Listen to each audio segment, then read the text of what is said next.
Disrespect doesn't always come with shouting or open hostility. Sometimes it's subtle. Sometimes it's wrapped in a smile.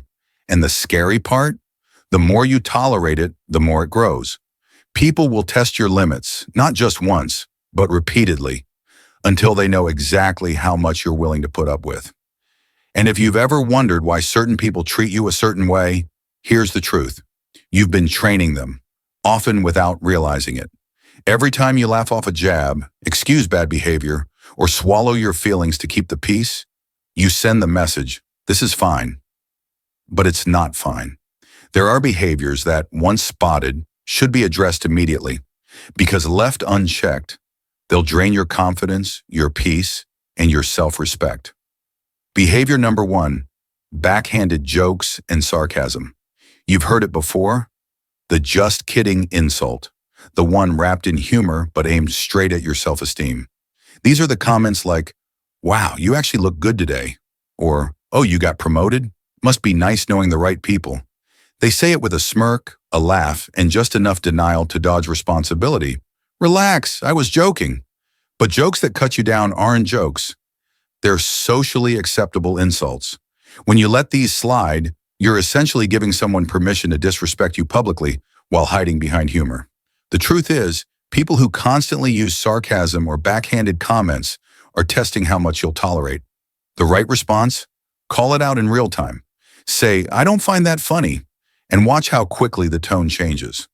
Behavior number 2, the guilt trippers. Guilt trippers are experts at making you feel bad for doing what's best for you. They twist your decisions into personal attacks against them. Decline an invite because you're busy? Suddenly you're too good for them. Set a boundary about your time? Now you're selfish. Their goal isn't to understand you, it's to control you through emotional manipulation. The danger in tolerating guilt tripping is that it conditions you to ignore your own needs just to keep someone else happy. Over time, you start saying yes when you want to say no, and resentment quietly builds inside you. Remember this, people who truly care about you won't weaponize your kindness or use guilt as a leash. The best way to deal with guilt trippers is to stand firm without over-explaining. A simple, that doesn't work for me, is enough. Behavior number 3, fake friends who can't celebrate you. A real friend is happy when you succeed. A fake friend gets quieter the moment you start winning. Maybe they downplay your achievements, change the subject, or offer a forced smile instead of genuine excitement. They might even disappear when things are going well for you, only to reappear when you're struggling. This behavior reveals deep insecurity and envy, and if you tolerate it, you'll always be shrinking your light to make others comfortable. Your success isn't a threat to the right people, it's a celebration. Real friends clap for you even when their own life isn't perfect. Fake ones keep score. Pay attention to how people react to your growth. It tells you everything about their true feelings. Behavior number 4, one-sided conversations. Ever notice how some people only talk about themselves? You could be pouring your heart out, but within seconds they've redirected the topic back to their life. They don't ask questions, they don't follow up, and they rarely listen without interrupting. Over time, you realize you're not in a friendship. You're in an audience. One-sided conversations are exhausting because they make you feel invisible. When you tolerate this behavior, you teach people that your thoughts, feelings, and experiences don't matter as much as theirs. A healthy connection is a two-way street, equal listening, equal speaking. If someone constantly monopolizes your time without showing interest in you, it's time to ask yourself why you're still giving them the stage. Behavior number 5, boundary bullies. Boundary bullies are those who see your limits as a challenge. You say no, they push harder. You ask for space, they show up anyway. You set a time limit, they ignore it. For them, rules don't apply, especially yours. This isn't about misunderstanding, it's about control. People like this don't just cross boundaries, they trample them to see how far they can go.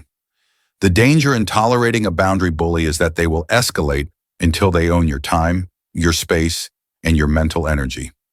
Boundaries are there to protect you, and they only work if you enforce them consistently. That means clear communication followed by consequences. If someone keeps violating your boundaries after being told, They're not just disrespectful, they're unsafe for your peace. How to confront and cut off. Toxic people confrontation doesn't have to be aggressive, but it does have to be direct. The key is clarity. State what happened, how it made you feel, and what needs to change.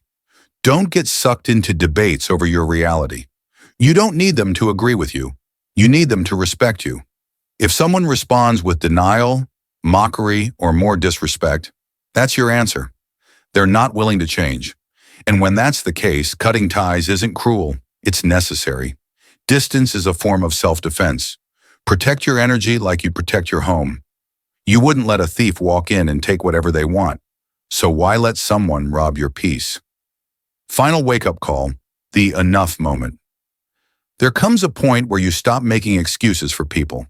You stop saying, that's just how they are, and you start saying, that's not how I will be treated. That's the enough moment, and it changes everything. Once you hit that point, you see clearly who respects you and who doesn't. And here's the truth. Losing people who constantly disrespect you isn't a loss. It's a gain. It's reclaiming your self-worth. You can't always control who tries to cross the line, but you can always control where you draw it. So draw it boldly, stand by it, and never apologize for choosing peace over people who refuse to value you.